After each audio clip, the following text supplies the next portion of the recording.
It's 2 in the afternoon on Wednesday, October 8th. Here in Korea, live from Seoul, I'm Laah Hyun-kyung. The story is making headlines at this hour. North Korea denounces the UN's plan to adopt a resolution condemning human rights abuses in Pyongyang while defending its own record. On top of the $24 billion worth of stimulus measures that came in July, the Korean government rolls out an additional $5 billion to boost the sluggish economy. And China's Yunnan Province is hit with yet another powerful earthquake. At least one person has been confirmed dead, with hundreds wounded. And we begin this newscast with North Korea's human rights issue. With mounting pressure from the international community, the North Korean mission at the United Nations held a rare session. There, the regime pointed its finger at other nations and denied the existence of political prison camps. Choi Yoo-sun has our top story. North Korea has reiterated its previous stance that it is open to discussing its human rights record with the international community so long as there's sincerity behind the talks. This after South Korean Foreign Minister Yoon Byung-se's recent proposal for inter-Korean talks on the issue. As the United Nations plans to adopt a resolution next month condemning human rights abuses in the North, Pyongyang held a rare session in New York on Tuesday where it accused Washington of trying to topple the North Korean leadership. And DPRK is totally against misusing human rights for regime change in the country. And in particular, as I said, for United States, who is not recognizing DPRK as a sovereign state. The North's UN delegation denounced the international community's push for a resolution, saying it would cause a further strain on inter-Korean relations. And we do oppose these resolutions. This resolution means confrontation, and confrontation is not compatible with the dialogue and cooperation that we are very much in favor of. Defending itself, North Korea shoveled the blame toward South Korean military exercises and international economic sanctions, which it says are acting as obstacles to improving human rights in the North. When asked about the North's political prison camps, which the UN recommended be shut down, a North Korean delegate denied the existence of such facilities, acknowledging only that his country runs labor camps. Choi Yoo-sun, ARIRANG News. In a recently published book, a former U.S. defense chief says the U.S. and South Korea would consider using nuclear weapons should Pyongyang attack Seoul. However, he also admits that the Obama administration does not know much about the inner workings of the regime. Kim Hyun-bin has the details. In his recently published memoir entitled Worthy Fights, former U.S. Defense Secretary Leon Panetta speaks about the threat of war on the Korean peninsula. Should worst come to worst, Panetta says the option of using nuclear weapons on North Korea was available to Washington, Seoul, and U.S. Forces Korea. In terms of a missile attack on the U.S. mainland, Panetta said North Korea is considered the biggest threat, bigger than China or even Russia. He described the regime as the most troublesome in the world, and that the U.S. government spends a considerable amount of time and money trying to predict what they would do next. He also acknowledged that despite those efforts, U.S. intelligence on the inner workings of the regime is weak and barely scratches the surface. For example, Panetta points out that Washington was in the dark on North Korea's succession plans in 2009 and was surprised when Kim Jong-un emerged the strongest contender to assume power from his father, Kim Jong-il. Overall, Panetta says U.S. intelligence on the inner workings of the regime has been lacking for years. Kim Hyun-bin, ARIRANG News. A former chief of U.S. Forces Korea says Washington should not publicly press Seoul to accept the deployment of the so-called THAAD missile defense system. At a forum in Washington Tuesday, Burwell Bell, who served as USFK commander from 2006 to 2008, said although he agrees with Washington's plan, it would be quote-unquote simply irresponsible for Washington to press South Korea both diplomatically and publicly. He stressed stressed the issue should be settled with the South Korean government first before making it public. His comments come after a U.S. military official recently said discussions were being held on a possible deployment of THAAD, this while Seoul was still denying the possibility.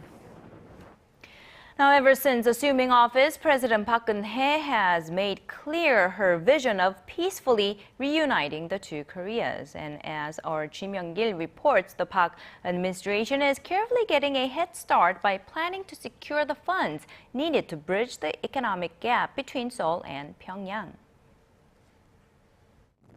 The South Korean government, in a plan that will be formally announced later this month, will seek financial assistance from the OECD, look to maximize the use of North Korean resources, and foster the private investment of South Korean firms in North Korea. This in attempts to ease the burden on North Korea's economy in preparation for a unification of the two Koreas.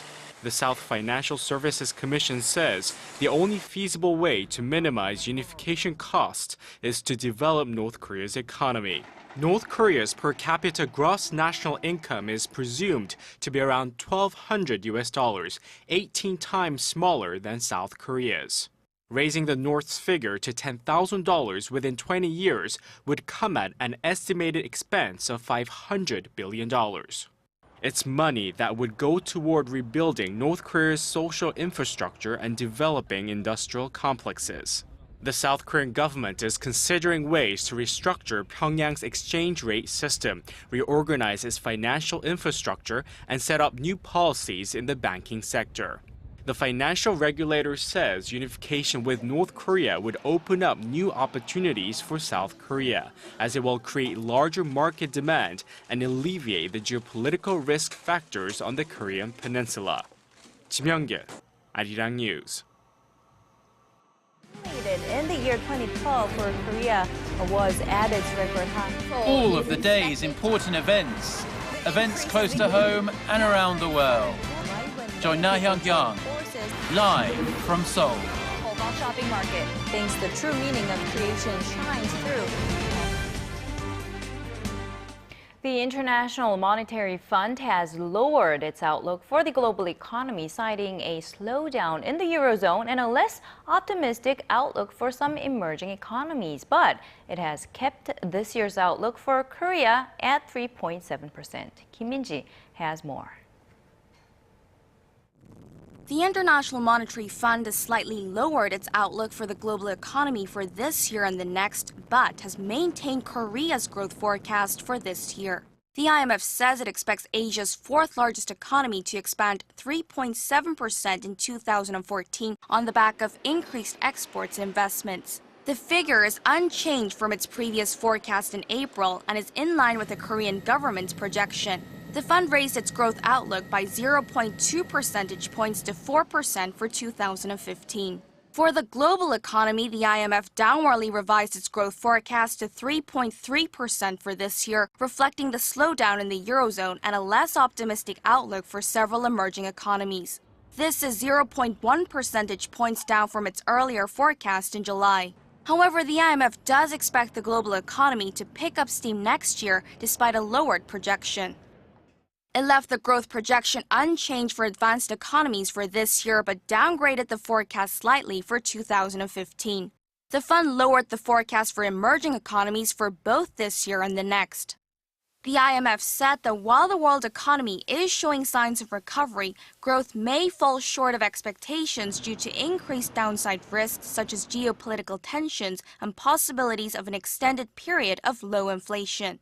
The fund also stressed the need for cash-rich nations such as Germany to make large public investments in order to keep the global economy on a recovery track, while noting that a number of major economies are falling behind.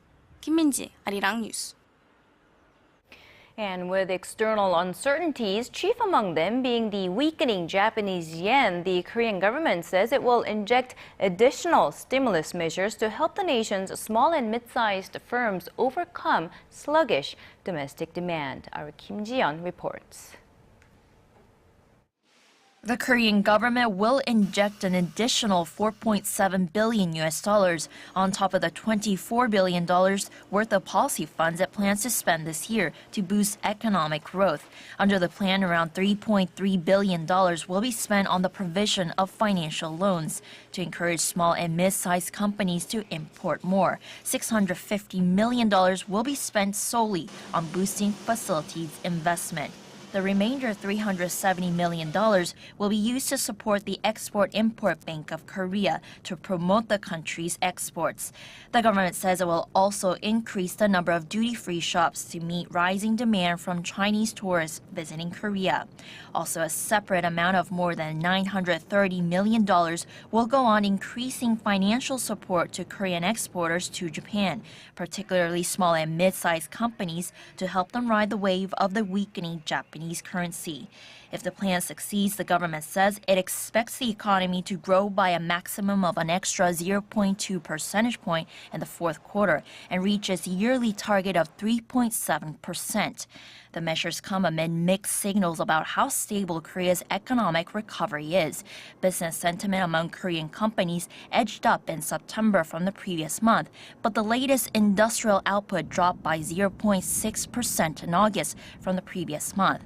This switched to negative growth for the first time in 3 months. Facilities investment also dropped more than 10% in August from the previous month. Kim Ji-yeon, ARIRANG News. Korea has welcomed a record number of Chinese tourists in recent years, and naturally, the tourism industry welcomed their business. But experts say the real task starts now.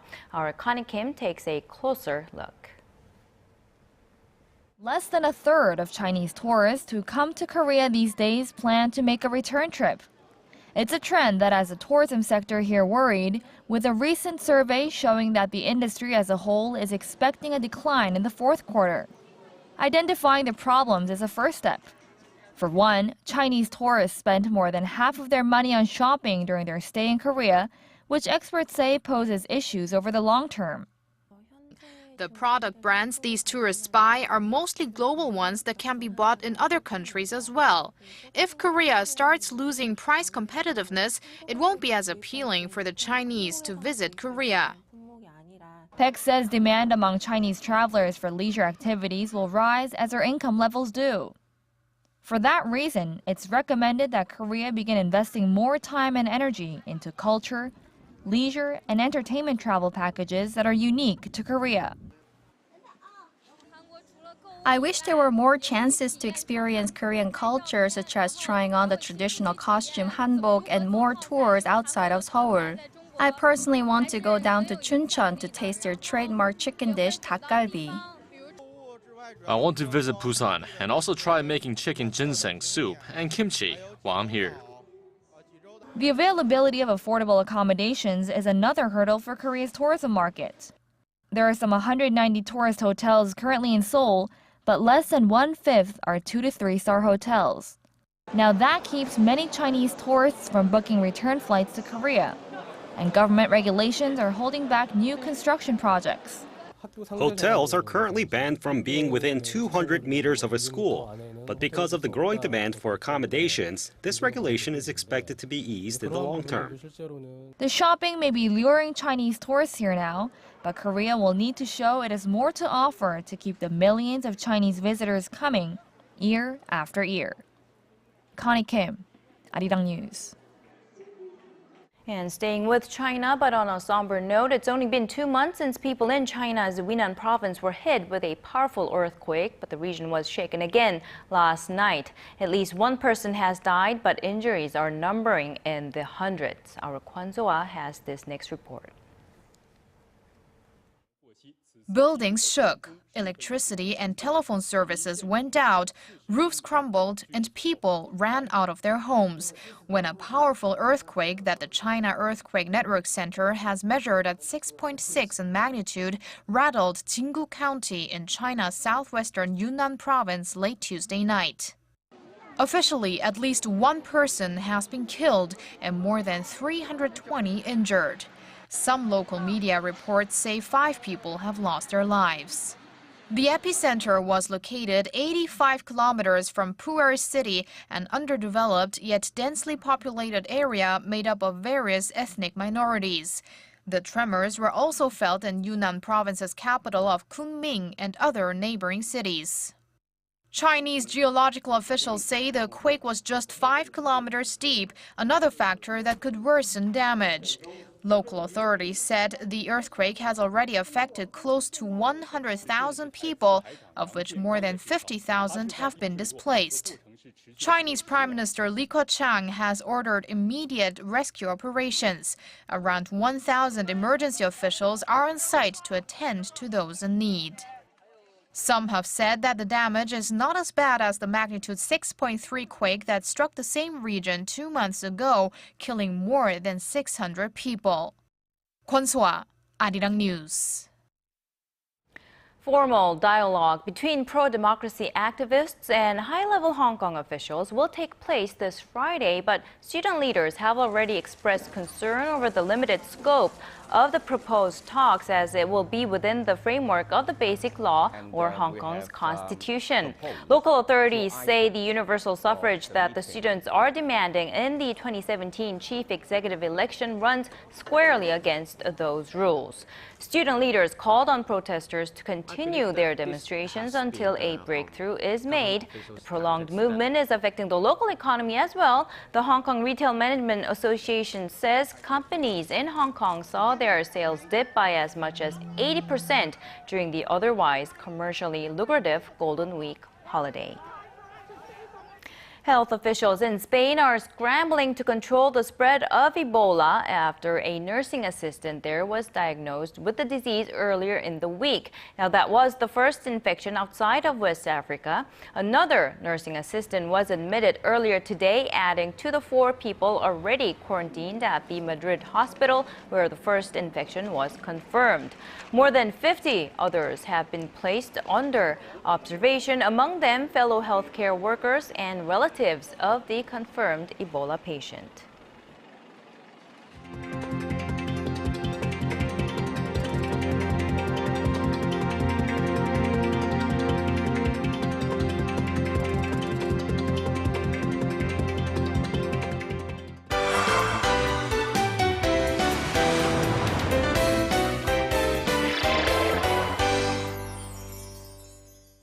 If you are an avid fan of Korea's ancient palaces, you will know that a part of Deoksugung Palace in Seoul had remained off limits for the past few years, but visitors will be able to take a look around that area starting next week. Park Ji-won tells us more. Completed in 1910, Seokjojeon is a Western-style stone building, part of Deoksugung Palace in central Seoul. Designed by British architect G.R. Harding, the 3-story hall was built according to the 18th century European court style, and it housed King Gojong's sleeping quarters and audience rooms. The building went through so many alterations during more than 35 years of Japanese occupation in the early 20th century and following the Korean War. And Seokjojeon now opens to the public after 5 years of restoration work, which cost some $13 million. We have put items that have been stored at the National Palace Museum of Korea, but in their original position, after thoroughly studying old pictures and doing our own research. Seokjojeon will open to the public from next Monday. Visitors can see over 130 displayed items inside the building, including about 40 pieces of original furniture set up at the time of the building's establishment. Visitors can also watch documentaries about Korea's modern history and King Gojong and his royal families. King Gojong was the final king of Joseon dynasty that lasted some 600 years and the first emperor of the short-lived Great Korean Empire, which was forcefully annexed by Japan.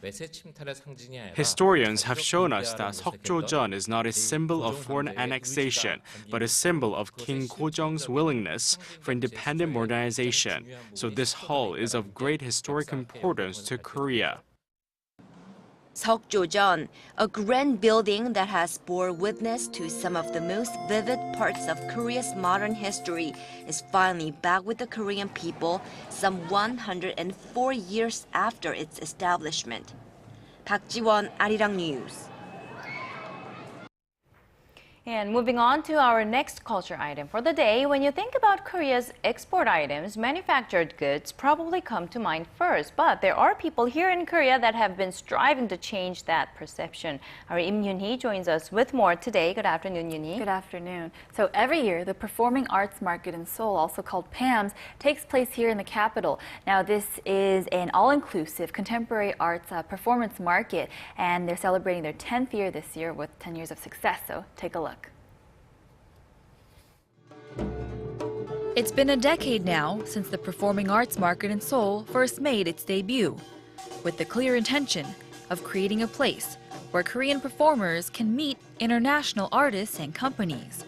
And just like any other market, there are buyers and there are sellers. Those from foreign countries looking to bring Korean performances into their homeland get the chance to purchase these performances and export them abroad. And now, 760 performances later, PAMS has made connections with over 60 different countries, connecting performers to buyers around the world. I am looking at the younger companies. I'm looking at hip-hop, which I have a couple of times programmed hip-hop companies from Korea because they are fantastic dancers.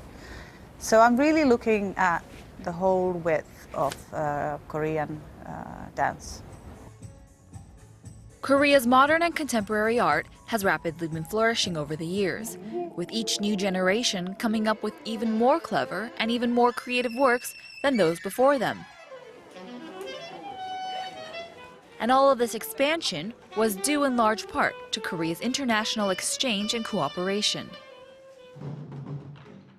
Now PAMS is a rich source for further development. Since it first opened its market to the global community in 2006, PAMS has seen a steady increase of sales, last year hitting an all-time high of 131 performances, with even higher expectations for 2014.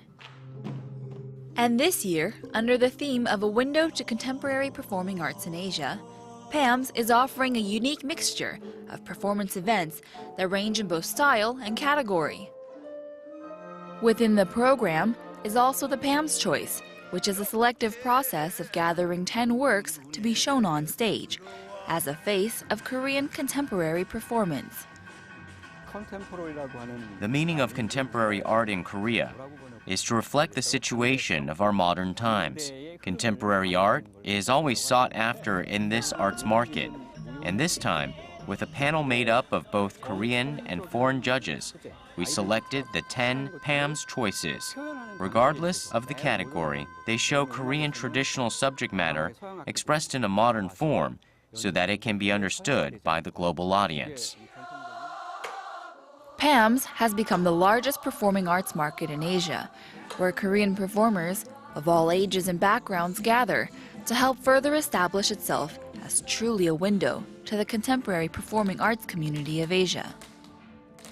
And it's through these transactions that Korea's culture can grow and be shared with other countries around the world. So the makeup of participants, is it strictly for buyers and sellers, or can anybody just drop by and take a look at the performances? Right, so over the years, it has really developed into more than just a market per se. Now it's almost like a festival. And so they said there's also a parallel program with this PAMS exhibition, this event. It's called the PAMS Link, and they also want to include a bunch of other of the performances that take place around the city. So other musicals, other performances they offer, and if you can find all the information on their website. And so with those, they really want to encourage people to go and check out what else that Korea has to offer culturally. And they also offer great incentives. They're giving discounts and even free tickets for a lot of the performances.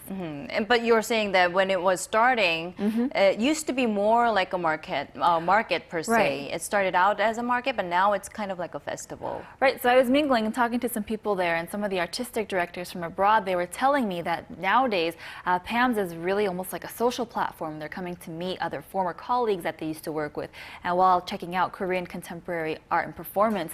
And so it really has become a place for them to create new collaborations and really just grow both Korean contemporary performances and, I guess, globally as well. And meet old friends. I think exactly. that part is really interesting. But anyway, thank you very much, Uni, for today's report. You're very welcome.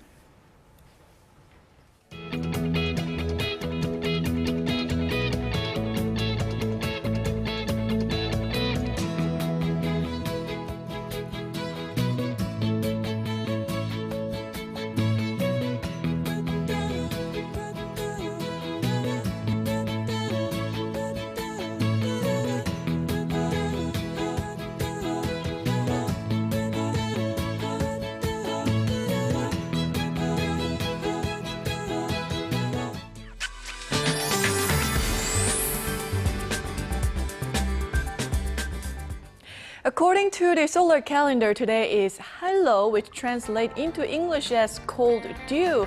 And the chill in the air really caused the first frost of the season this morning in some of the central Yunnan regions. But the daily highs are forecast to be similar to a tad higher than yesterday. So let's take a closer look.